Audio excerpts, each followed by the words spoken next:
A number of years ago, I was visiting one of my dermatology offices. And at this time, this is one of those offices on the south side of Indianapolis where I'd walk in, I'd put my samples away. They'd have this long counter, and I would wait for one of the providers to come out and talk to them really briefly about one of our products and how it can benefit their patients. But I could tell they were really, really busy. And so when I saw her, and her and I were pretty good friends, when I saw her, I said, "Hey, I can tell you're busy. I won't take much of your time as often we have in the past because I want you to be able to see your patients as you need to." And I said, I can't imagine. My mind just made me feel like if I was in her shoes, I can't imagine what it would be like to have 2 or 3 or 4 people during my day of going office to office and stopping me, even people that I like, and say, "Hey, can I have a minute of your time to talk to you about something?" And say, yes, it'd be great, but I've got places I've got to go by the end of the day, just like they do. And you could see her eyes just open up, and she's like, "Yes, that's it. That's exactly what I feel like, because I want to talk to so many of you guys, but I don't often have time." And I said, "I understand. Thank you. I really appreciate that."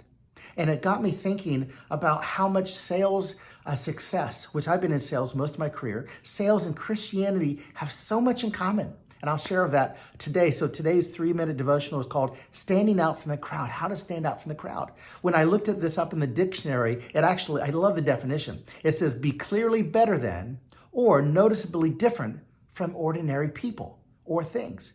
Isn't that what we want to be as salespeople, as a business people? In fact, Paul tells us this in the New Testament.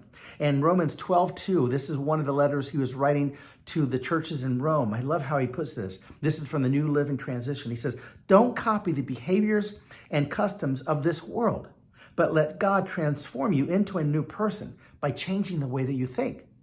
Then you will learn to know God's will for you, which is good, pleasing, and perfect." So don't conform to what everybody else is doing. Don't be like everybody else. Much like in sales, don't be like everybody else. Stand out, be unique, be different. And so there are a lot of different ways you can do this, but I'm going to give you 5 tips that have really helped me in my sales career. Number 1, be curious, be interested in somebody else. Ask questions, really try to understand what's important to them. Number 2, be kind, be likable. The first quote I ever heard in sales many, many years ago is, "People buy from people they like." You've got to be someone that they want to like. Number 3, be authentic. Oh, this is so important, is don't try to be a fake person. Don't try to put on a fake personality. Let them know who you are. I try to connect on social media with so many of my providers and MAs and people at work because I want them to see who I really am. Then they can learn to trust you. Number 4, have empathy. Just like I shared in that earlier story, try to understand what other people are going through so you can understand how your products and business can fit in to theirs and really benefit them.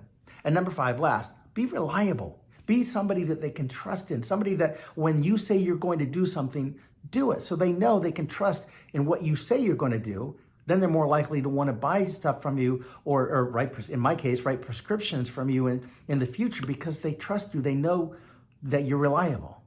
Now, I say all of these that I felt so many of these characters are much like what God wants us to do, which is loving others. When we do these characters, we're showing love for one another, which is the most important thing we can do for God. So I'll leave you on this last quote from one of my favorite books, Dale Carnegie, How to Win Friends and Influence People.